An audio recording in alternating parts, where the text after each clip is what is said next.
Ay, hapon na naman.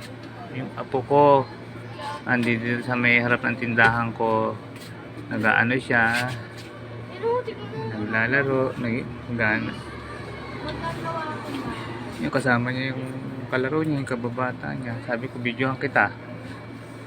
Gusto mo ba yung tape? Tek, hindi ka naman natulog kanina eh. Papa? Papa, bukas na ako uwi. Pagbigyan mo. O sige. Eh, kasi kaya gusto ko natutulog ka para nakakapagpahinga ka dito dahil habang bakasyon. Eh, kasi tingnan mo parang ang putla mo eh. Nag-aalala ako sa iyo eh.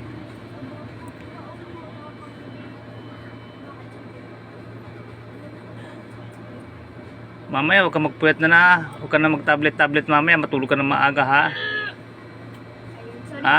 Usapan yun ha. Matutulog ka na maaga ha. Ay, apo kong mahal. Binibidyohan ko. O, sige, maglaro na kayo dyan ng kalaro mo. Papa, Oh. alam mo na ng oras ako nagising? Ano? 8:46. Eh, talagang ganun. Para makabawi ka ng tulog mo. Nagpuyat ka kagabi eh. Yan. Saan sila ba nangyayari? Ayun, sila pupunta sa... O, sige pala. Babay ka na. O, pagbabay ka na. O, Tek, babay na. Tek, magbabay ka na. Babay po. Salamat sa Diyos. O, sige. Okay. Bye-bye.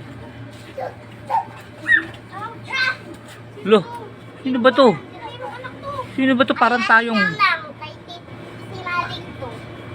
Malik! Baka ma-tingusok sa ako. Ay, lapis. Ha? Ha? Uy, ano ba yan? Uy, ba't nagkaganyan yan? Chloe, natatakot ba yan? Chloe! Coral. Chloe! Chloe! Color. Chloe! Natatakot ba yan si Malik? Ha? Natatakot siya? Saan? Kasi tinan mo, ba't nakatayo ang buhok niya para siya natatakot eh? Hindi ba yan? Hindi siya natatakot? Nakatayo ang buhok. Kala ko natatakot siya, parang tayong ang buhok eh. Parang tayong eh. Kala ko natatakot siya sa'yo eh. Mga batang to.